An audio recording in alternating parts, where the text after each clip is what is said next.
Olá a todos, sejam muito bem-vindos a mais uma sessão paralela do nosso iTech 21.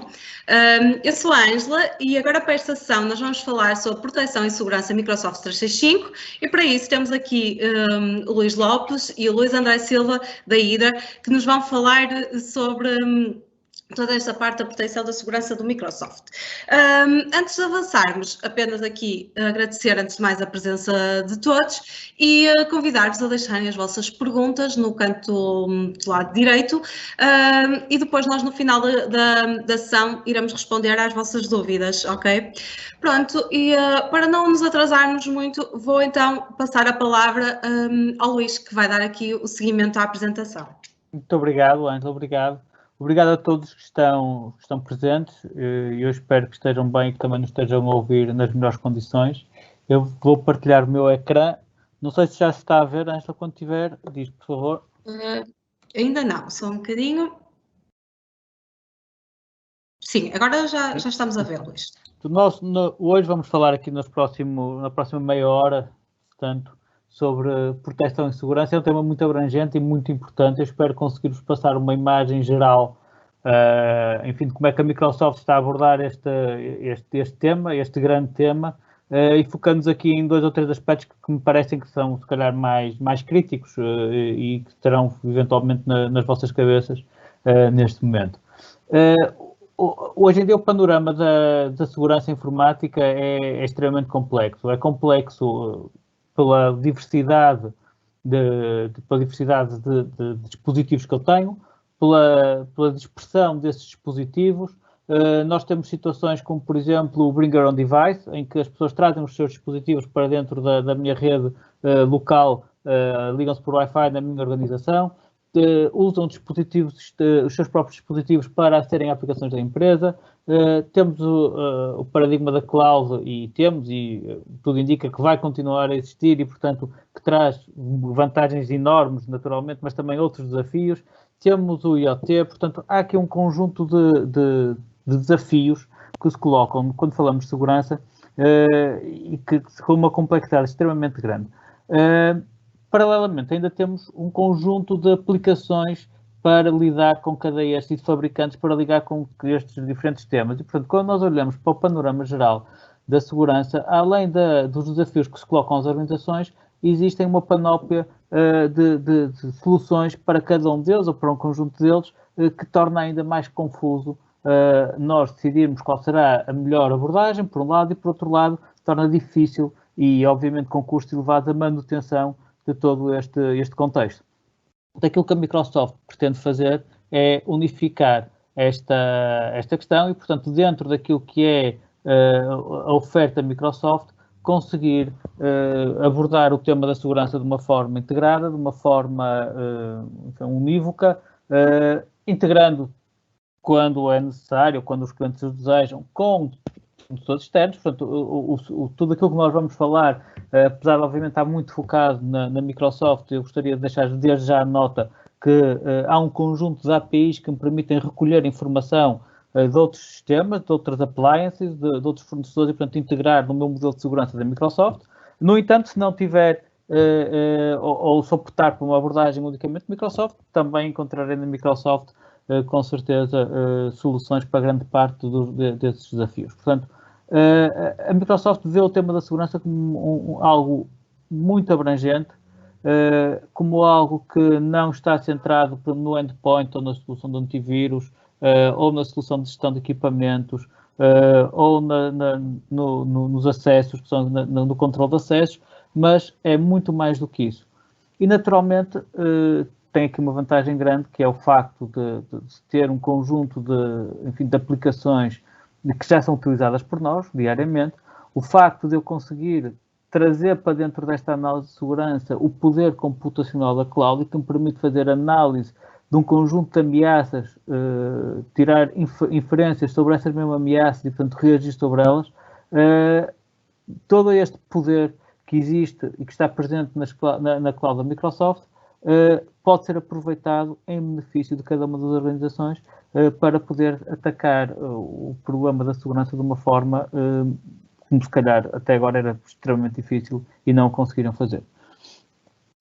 Dentro daquilo que é a oferta de segurança da Microsoft, nós podemos ter aqui 5 pontos diferentes. Um deles tem a ver com a gestão de acessos e, naturalmente, gestão de acessos e de identidades.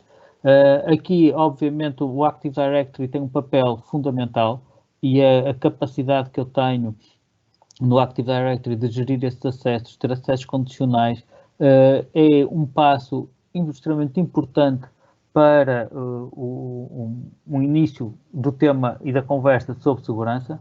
Temos naturalmente a proteção a ameaças, o Threat Protection, que me permite proteger e analisar todo um conjunto de ameaças que os meus equipamentos, as minhas aplicações, os meus utilizadores estão sujeitos no seu dia-a-dia. Temos depois a gestão dos meus equipamentos, do meu endpoint, e que não se cinge só aquilo que é equipamentos Windows, deve-se dizer. Portanto, eu consigo fazer a gestão do meu endpoint, sejam equipamentos Windows, sejam Macs, sejam iOS, seja Android e Linux. Portanto, eu consigo ter aqui uma gestão integrada de todo o meu parque informático. Temos um aspecto extremamente importante, que é a proteção de dados.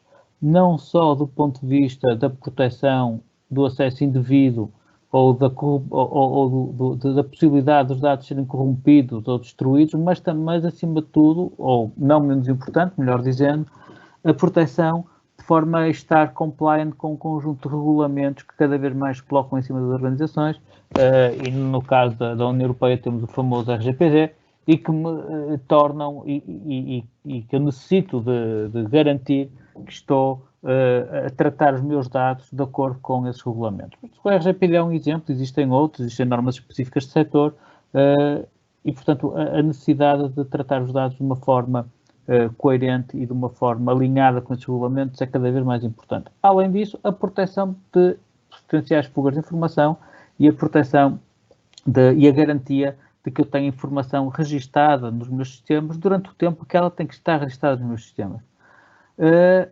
Por outro lado, também temos, naturalmente, a questão da segurança de tudo que está na cloud e da minha viagem para a cloud e dos meus dados e da minha, enfim, do meu ambiente na cloud. Neste momento, isto são, enfim, são generalidades que nós sentimos muito concretamente e muito rapidamente quando tivemos o Covid-19 a bater-nos à porta, e foi necessário antecipar um conjunto de planos que muito provavelmente já existiam. Foi necessário reagir a estes desafios pelo simples facto de que eu, de um momento para o outro, tive um conjunto grande de pessoas a trabalhar remotamente e até aí não tinha. Portanto, tive um conjunto grande de fazer um conjunto de ações que me permitia a distribuição do trabalho para trabalho remoto, e essas ações naturalmente apresentavam, consequentemente, riscos adicionais. Temos, por exemplo, a necessidade de colocar apps na cloud, ou colocar apps abertas ao exterior, que até aí não tinha essa necessidade. Tenho constrangimento ao nível da escalabilidade dos meus acessos às minhas VPNs, porque a realidade ainda é que muitos acessos são feitos através de VPN, e, portanto, eu preciso escalar essas VPNs e garantir que esses acessos continuam a ser efetuados de uma maneira estável, de uma maneira eficaz e eficiente. Houve um tipo de ataques que se desenvolveu que foi com base em temas de Covid, portanto, ataques de phishing, em que o teor do mail referia que era um tema relacionado com Covid, e, portanto, aqui, sendo um tema naturalmente muito ao qual as pessoas dão bastante atenção, as pessoas iam atrás do assunto e, portanto, acabavam por se expor a um ataque de phishing. Os equipamentos foram distribuídos, até aí eu não tinha esses problemas, porque eles estavam centrados na minha organização. A partir de agora têm que estar distribuídos e, portanto, tenho pessoas a utilizar os equipamentos fora do contexto da minha organização, e muitas vezes equipamentos que não são geridos pela minha organização. Portanto, eu tenho que garantir que estas políticas de segurança que são feitas de deploy, portanto, e que delas de forma atempada e de forma coerente, e naturalmente o suporte nesta transição, portanto, garantir que os utilizadores que passam a estar em casa têm todo o suporte para poder trabalhar a partir de casa. Portanto, todos estes desafios, de certa forma, eles já existiam. A pressão foi maior para a sua resolução, porque o Covid obrigou a um corte radical e muito rápido da forma como nós organizávamos o trabalho até o momento.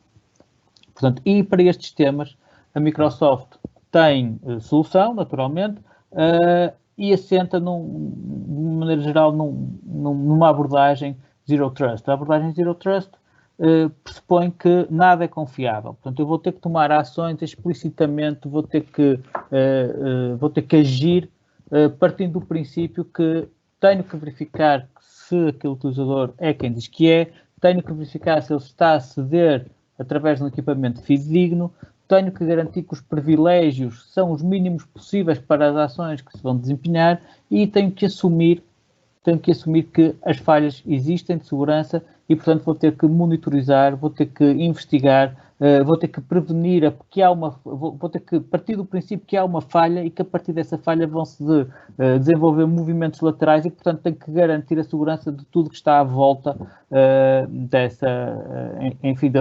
do alvo de ataque. Portanto, este princípio Zero Trust é um modelo no qual a Microsoft se norteia para depois desenvolver a sua abordagem à segurança aplicacional.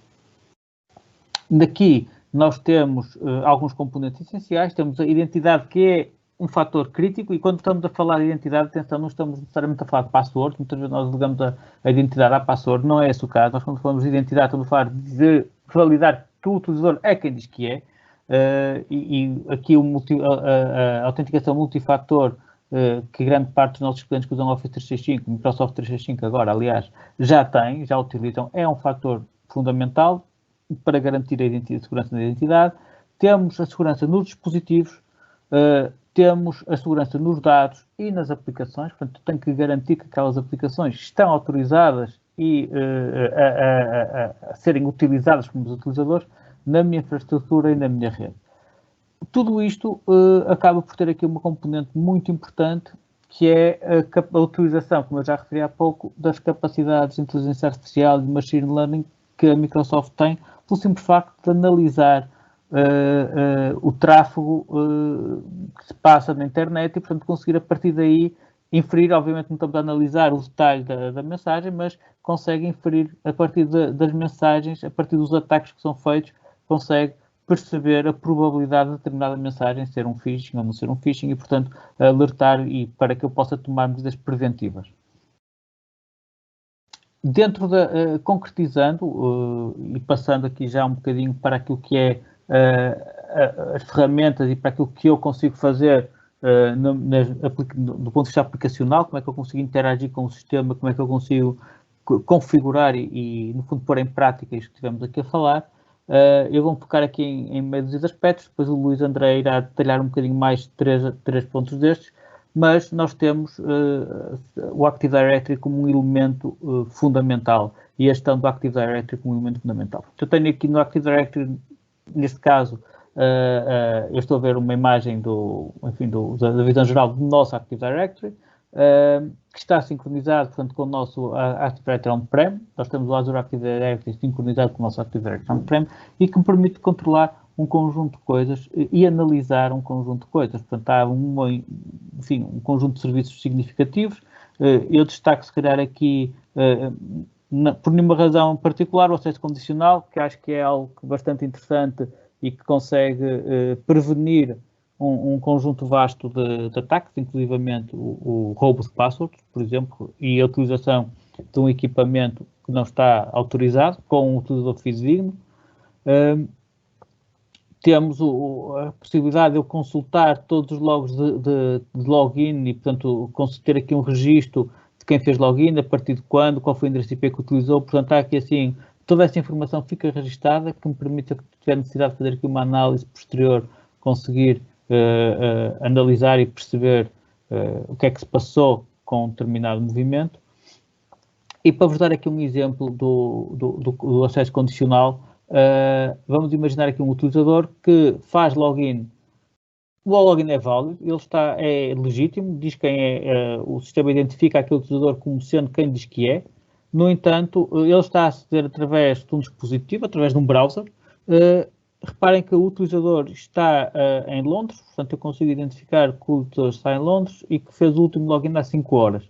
E está a ser neste momento através de um browser e está neste momento a ser na Ásia. E portanto eu identifico e além do mais desconheço este dispositivo.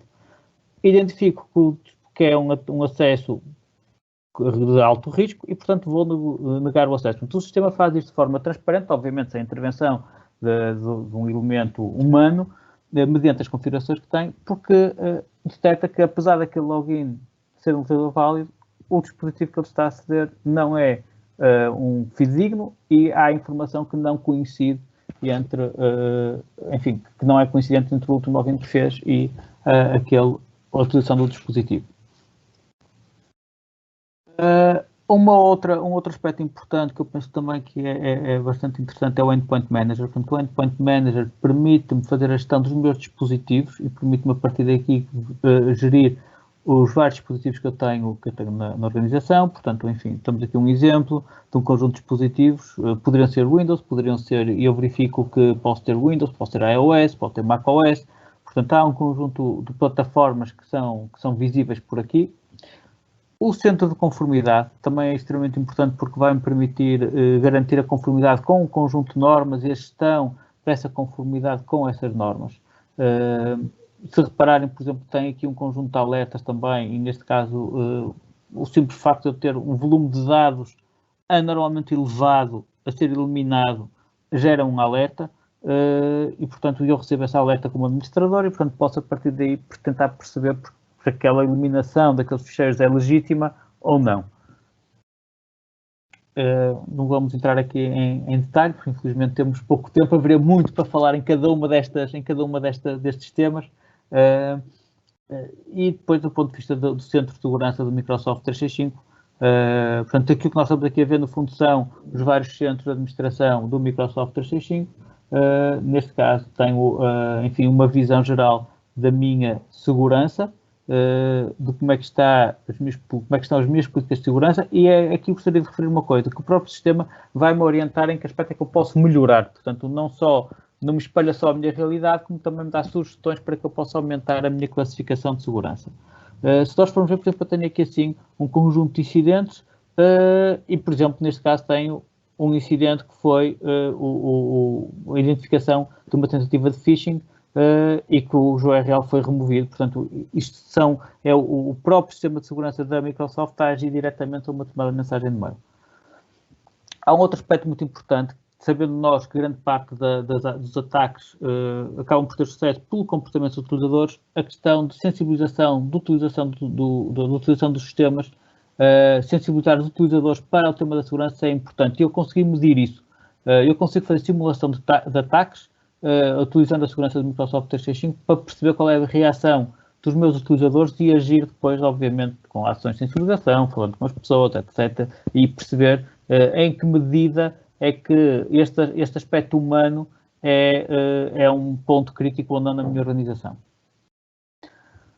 De uma maneira aqui, enfim, muito geral, nós temos o Microsoft, gostaria só de falar do Microsoft Defender for Endpoint, que permita ter aqui ações nestes 6 pilares diferentes, seja na gestão de ameaças e vulnerabilidades, seja na redução da minha attack surface, portanto, a redução do que é que eu tenho exposto para a internet, o que é que eu tenho exposto para o exterior, e não só, portanto, está exposto na minha rede local e ser um alvo de ataque, mas quais são, digamos, o perímetro de exposição que eu tenho para poder ser um ataque, a proteção utilizando mecanismos de inteligência artificial e de machine learning é fundamental.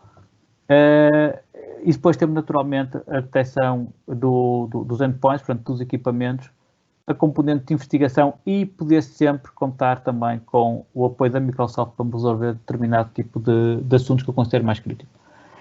Eu imagino que nós estamos em cima do tempo, ainda temos, acelerei um bocadinho, mas acho que ainda dá para o Luís falar. Sim, temos ainda 10 minutos até o final, por isso dá para o Luís falar e depois para ver se ainda conseguimos colocar uma outra questão, não é? Tenta comprimir aqui ao máximo, está bem, Luís? Okay. Passo-te a palavra, é este o slide, passo-te a palavra e o controle. Okay. Precisamos aqui que partilhe... o conteúdo, ótimo. Estou a partilhar, Ângela. Digam-me só se conseguem ver, se me conseguem ver. Já está. Pronto, eu vou então sim, agora sim, Luís, podes... Perfeito, obrigado, Ângela. Eu vou tentar aqui resumir então muito rapidamente aquilo que o Luís falou sobre do Microsoft Security, essencialmente em 3 pontos. Vamos focar aqui no Data Loss Protection, no Endpoint Management e no Advanced Threat Protection. Okay? São três componentes da Microsoft Security que são, se calhar, muito complementares uns dos outros, mas que abrangem aqui 3 áreas distintas. Ok, no que diz respeito ao Data Loss Protection, eu podia passar aqui pela criação de uma política de DLP, mas creio que, pronto, pelo processo ser relativamente simples, que não vale a pena estarmos aqui, dado que o tempo também é curto. Só queria dar aqui a ressalva de que, ao criarem a política DLP, têm a possibilidade de criá-la numa primeira fase em modo de teste. Okay? Ao criá-la em modo de teste, vão conseguir com que os utilizadores, assim que vão utilizando e interagindo com as aplicações do Office, e neste caso aqui nestes 6 exemplos que tenho, temos um exemplo onde o utilizador está a preencher um e-mail e coloca um número que é identificado na política, de uma das políticas que foi criada da organização. Por exemplo, eu posso ter uma política que impede as pessoas da minha organização de enviarem, por exemplo, NIBs ou IBANs entre elas ou até com o exterior. Eu posso criar uma política que me bloqueie este acesso e, se a criar em modo de teste, o utilizador, quando está a tentar enviar essa informação que a minha política bloqueia, além de obter uma tip, uma nota a dizer que aquela mensagem ou aquele documento não está em concordância com a política, permite também fazer o override dessa política e ainda assim enviar a pessoa que tem risco, neste caso a mensagem ou o ficheiro onde está a trabalhar. O que é que ganhamos em criar isto em modo teste? Na primeira fase ganhamos maturidade e conhecimento para ir aperfeiçoando a política e as políticas da organização. Às vezes o ideal é bloquear as informações todas e ter aqui um controle total sobre aquilo que está a acontecer, mas depois isso vai muito de encontro, ou muito contra a forma dos utilizadores trabalharem e, portanto, acaba por não poder ser assim tão rígido. E se dermos a oportunidade aos colaboradores de fazer override destas políticas, sendo certo que, como mostra aqui neste slide, o utilizador, para fazer o override, tem sempre que indicar uma justificação para o estar a fazer. Por exemplo, se eu estou a enviar um e-mail utilizando o mesmo exemplo do IBAN e ainda assim decido prosseguir e decido enviar, eu vou ter que fornecer uma justificação para o fazer e, mediante esse conjunto de justificações, o administrador depois pode ou não afinar a política antes de a difundir perante toda a organização. Esta é uma das grandes vantagens do modo de teste e, quando estamos a testar a política, indicamos que queremos ativar o modo de teste primeiro. Ela vai funcionar quer como eu já disse, quer em aplicações como Outlook, como o Excel, como no próprio OneDrive e SharePoint. Todos estes documentos ou informações vão ser afetas pelas políticas e vão permitir aqui uma gestão e um manuseamento mais fácil. Depois de optarmos, ou depois da política estar devidamente afinada, aí sim podemos ativar a política de forma geral e, neste caso, os utilizadores, quando recebem a mensagem ou quando infringem aqui a política, a única coisa que podem fazer é reportar este caso como um falso positivo.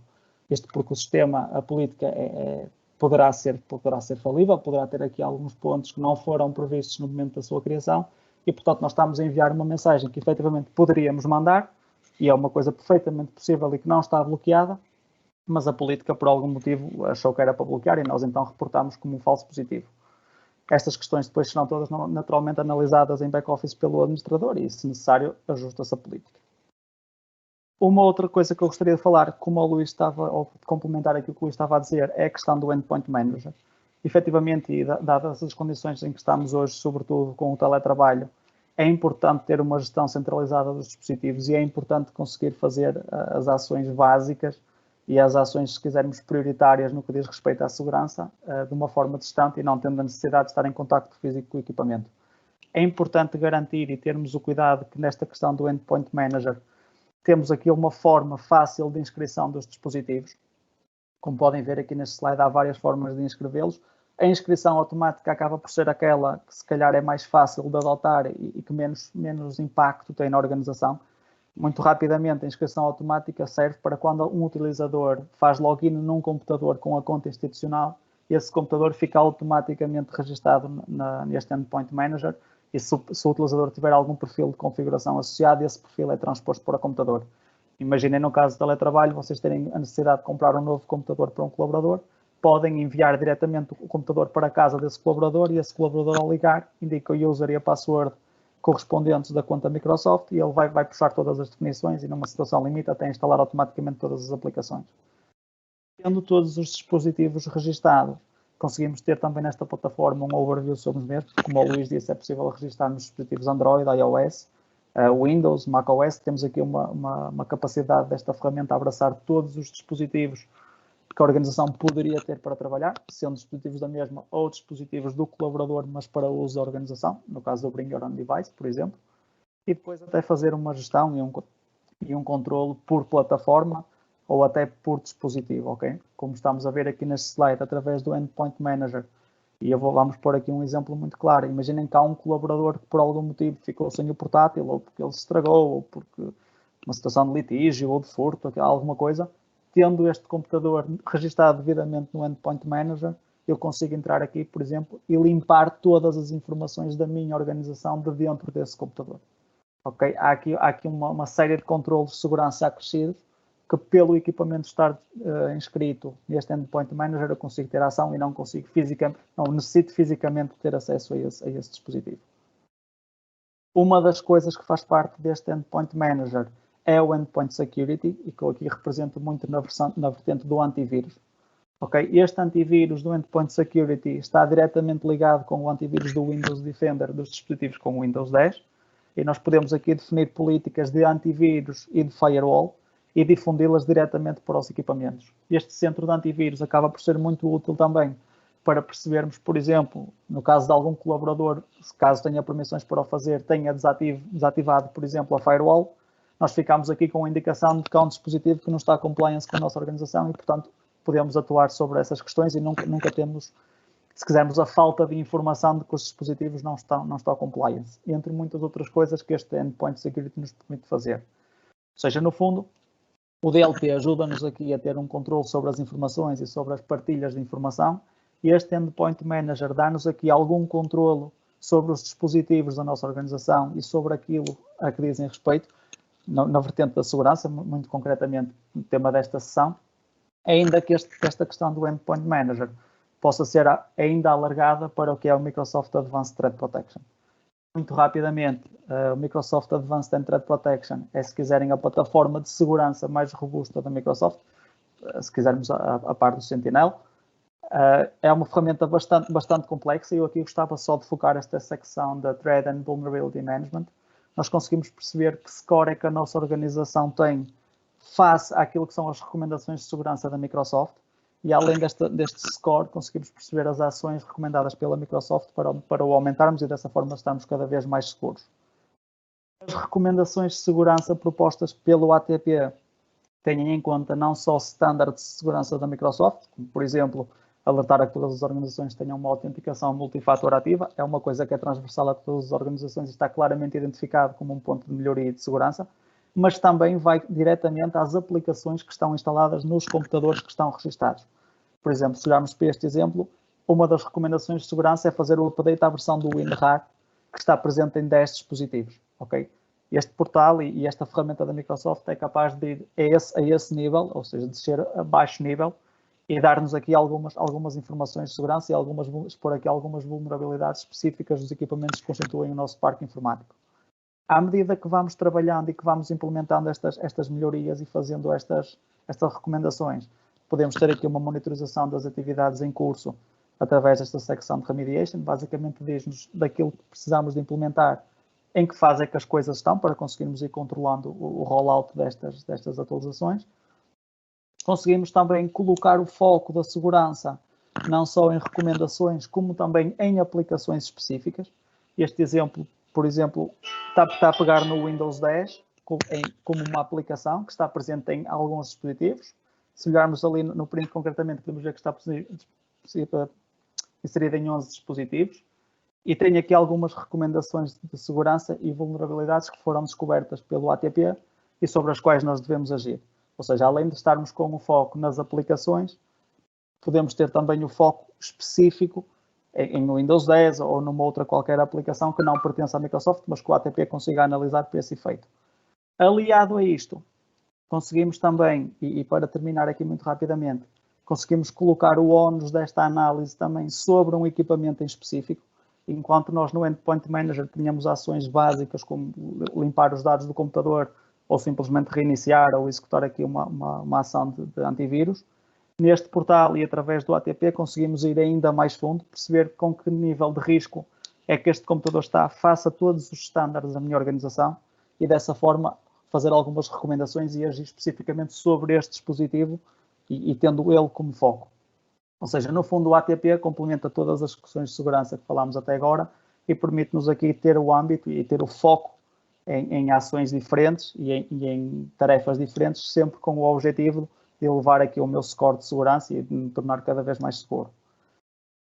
Neste meu último slide eu mostro-vos aquele que será possivelmente um dos mais complexos slides de arquiteturas de segurança da Microsoft, para vos dizer o que é, independentemente da ferramenta que vocês tenham ou do nível de maturidade que estejam em relação ao universo Microsoft, há de facto coisas onde nós vos podemos ajudar e há de facto temas onde nós conseguimos acrescentar muito valor, sobretudo nesta questão da segurança que a data de hoje, e estando a maior parte das empresas em situações de teletrabalho, onde a necessidade e a fragilidade pode vir a ser maior, nós conseguimos ter aqui uma ajuda muito, muito focada nestas aplicações e deixo a ressalva de que estamos totalmente disponíveis caso pretendam alargar aqui alguma apresentação. Isto foi tudo muito rápido, mas pronto, deixo-vos aqui a minha disponibilidade e certamente também a do Luís e do resto dos colaboradores para, pronto, se tiverem alguma questão para colocarem, porque estamos dispostos a ajudar. Sim, eu aqui gostava só de referir uma coisa e complementando aquilo que nós tivemos a mostrar até agora, são muitas ferramentas, muitos portais, aqui foquem-se na necessidade e nós iremos mostrar-vos qual será o caminho dentro da oferta da Microsoft para poder responder a essas necessidades. Ângela, não sei se há aqui alguma questão. Estás com o microfone desligado. Agora já não. Obrigada. Sim. Assim, obrigada Luís André e Luís Lopes. Nós já estamos mesmo muito em cima da hora, vamos ter que encerrar aqui a nossa sessão. Mas acho que no geral foi esclarecedora e podem usar então os nossos, se surgir alguma dúvida, podem nos contactar que nós teremos todo o gosto em responder e ajudar nas dúvidas em concreto.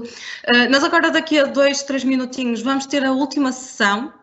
Por isso eu quero-vos convidar a participarem nesta última sessão de encerramento, que é muito rápida, 10 minutinhos no máximo, e pronto, espero ver-vos por lá agora na próxima sessão. Muito obrigada a todos que assistiram e até já. Muito obrigado. Até já, obrigado. Até a próxima. Obrigado.